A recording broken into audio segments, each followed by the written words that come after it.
what's up, family? This is Marseille, aka the Property Pastor, here with Kingdom Legacy Builders, where our mission is to help everyday people like you and me to build a lasting legacy for their children and their children's children using real estate investing and wealth building principles. Hey, I want to thank you for tuning into this channel. I want to thank you for checking out today's video.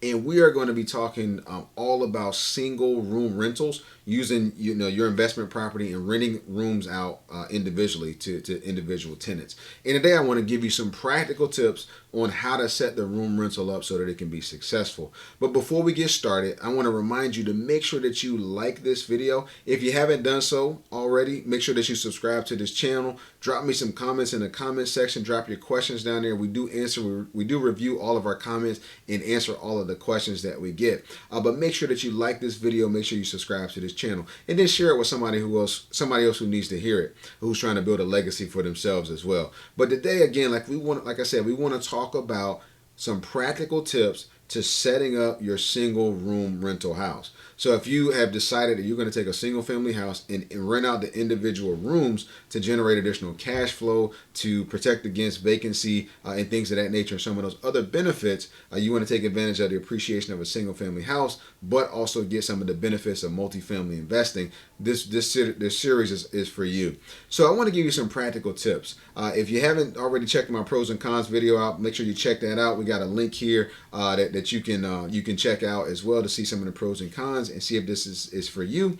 But today I want to give you some practical tips, right? So some practical tips when you are deciding, you've actually pulled the trigger and you're working through to set up your property. What are the things that you want to put in place so that you can be successful? Very first thing is that I prefer not to have both men and women living under the same roof. And I'll tell you why. Now, this is a tricky one because you cannot discriminate against anyone for race, religion, sex, disability. There's all different protected classes. But my preference and what I try to do is I try to have only men in a single house and then only women in a single house. And there's a lot of reasons for doing that. One of the reasons is that typically they just don't mix well, right? And the reason for that is you're going to have some guy who's going to be attracted to one of the women in the house, or vice versa. And then so what can happen is that they can end up dating, and things like that. And they may either move out or they want to move in and consolidate into a room. And it's just a host of drama that kind of ensues. On top of it, though, is that people's cleanliness preferences are not usually the same. I hate to say it, but guys, we're not the neatest folks in general. So the ladies typically want the bathroom a certain way, and the guys, they may leave the seat up. If you're married, all the different conflicts that you have with your spouse about the way the house is kept. Multiply that in a room and house. So if you take a single family house and you end up renting them out by the rooms, you put all those together, that could be kind of tricky. So you may ask, well, Marseille, how do you prevent that from happening? You can't always prevent it from happening, but what I do is in my descriptions, right, I put in there very clearly that this house is currently shared by, 2 females, or this house is currently shared by 3 males. Right. So when you do that, what folks will read the description and they'll come in, and typically folks, by their preference, they'll say, well, yeah, I don't want to live in a house with a bunch of ladies, or I don't want to live in a house with a bunch of guys. So typically, just by listing it out in the description of the unit, that typically kind of works it out. Or when my property manager tells them who lives there, sometimes they'll kind of make that decision. Now, I do have I have had units where we've had mixed men and women, and they work out okay. It's just a matter of the person. But typically, I prefer not to have them mixed together. The other thing is that I typically do not rent to couples, and we put that in our criteria. We say, hey, this is a 1 person per room house, and there's a lot of reason that we don't rent to couples, right? For one, it just creates overcrowding. If you've already got a 4-bedroom house and you want 4 people there, and then you add a couple, what ends up happening is that now you got 5 people living in a space that was only designed for 4. But on top of it, that couple may get into domestic issues. So when they're arguing and they're in a room, they got their room, now everybody in the house is hearing their argument. Everybody in the house is hearing their drama, right? So we typically try to keep couples out. And then one other thing that can actually happen is that couple may split up during their tenancy, and then one person leaves, the other person stays, and then the person who stays may not be able to afford the rent. So it's just a whole lot of drama, a whole lot of different issues that can come up with it that we try to stay away from. Other thing that I want to give you, another key practical tip, is to make sure you know your city's code, their rules, their regulations regarding this type of rental. In my city, I live in two kind of bordering cities, and in one city, you can rent 4 rooms out. Now, I was talking to other investors who do this kind of model, and I was under the impression that in the sister city, you could do 5. So I bought a property, priced it out. I knew I was going to make a killing because it was by our local shipyard, which I knew I could charge a premium with rents. So I did my analysis, knowing that I was going to be able to clear over $1,000 a month easily, right? So I bought the property. I actually paid a little bit more because I knew it was such a good investment, only to find out that after I purchased it, after I was getting it ready, I actually started putting tenants in place, and we got a knock on the door from a city inspector. Someone had actually called and complained. They didn't like the fact that we were renting rooms out on this particular street because of the number of cars that were in front of the house, and it wasn't unruly or anything. They just didn't like the number of cars that were actually parked on the street. So they complained to the city.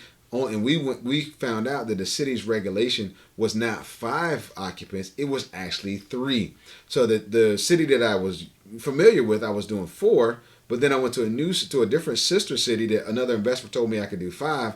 Come to find out, I could only do 3. Now, could I get mad at another investor? Absolutely not. The buck stops with me, right? So that was on me. But fortunately, thank God, I was able to still cash flow positive. Now, instead of me making $1,200-$1,300 a month, I was only making 3 or 4. Still cash flow positive, but nowhere near where I wanted to be. So I say, make sure you know your city's laws regarding this, because some cities don't like rooming houses, so to speak. They don't like that at all, because there are some landlords that will have multiple people living in a single room, right, just so they can get the cash flow, and they won't take care of the property and things like that, right? So make sure you know your city's your local regulations. The other piece, practically, is to provide a value added property. And I say that because you want to give people a nice place to live. You want to give certain amenities, and you want them to be long-term tenants.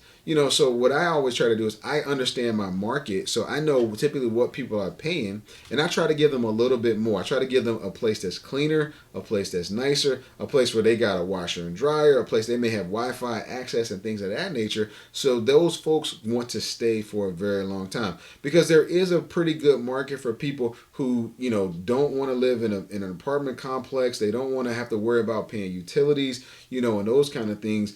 They just want a little space that's theirs, right? There is a really big market. The other thing is that you find people who come from different walks of life, and they may have gone through hard times, and they've been living, in one of those extended stay hotels where they're paying, $800 a week, $500, $600, $800 a week, and then we're able to give them that in a given month. So if we give them a nice place to live that is a value added property, they become very long term tenants.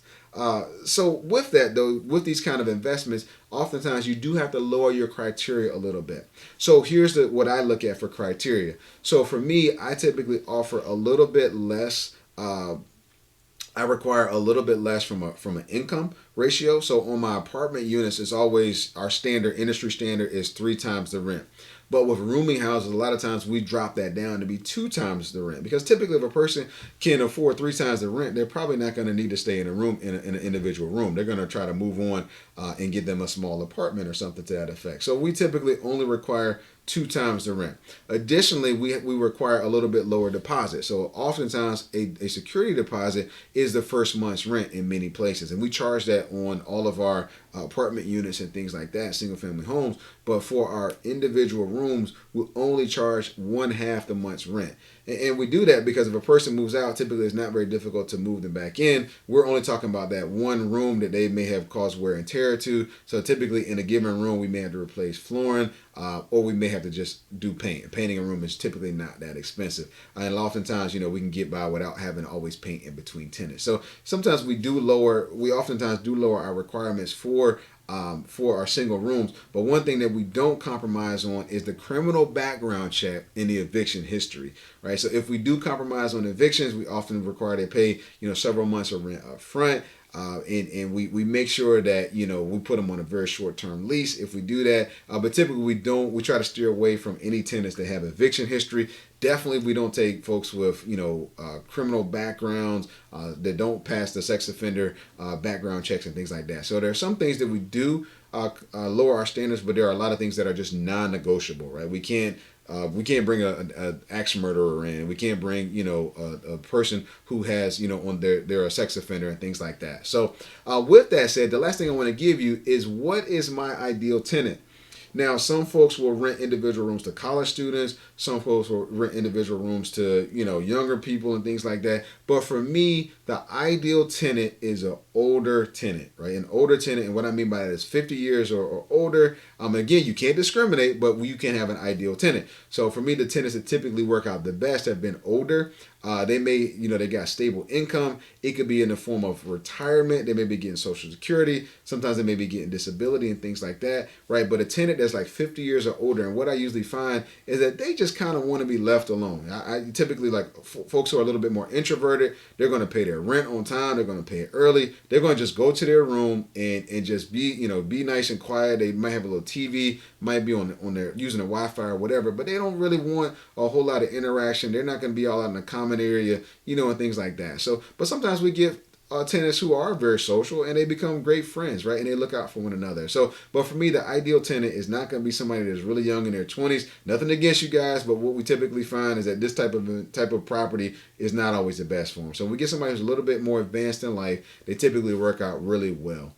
But I wanted to give you, just some practical tips to help you if you're looking at doing a single room setups in your single family home. These are some tips that I think that will help you to build your portfolio. Like I said, it's a great way to build up your rental income so that you can scale your business and acquire additional properties. So if you got any questions, make sure you drop them in the comment section. Again, if you have not done so, make sure that you subscribe to this channel. We are dropping brand new content. Turn on your notifications so that every time that we drop a new video, you'll get alerted, you'll get to check it out, and you'll be able to benefit as we build a legacy together. Again, drop your comments, drop your questions in the comment section. We will review and we will get back with you. We are going to be doing more videos about how to set up single rooms in your single family house so that you can build a great portfolio. Hey, this has been Marseille with Kingdom Legacy Builders. Thank you so much for tuning in. God bless you guys. Love you so much and can't wait to see you again soon.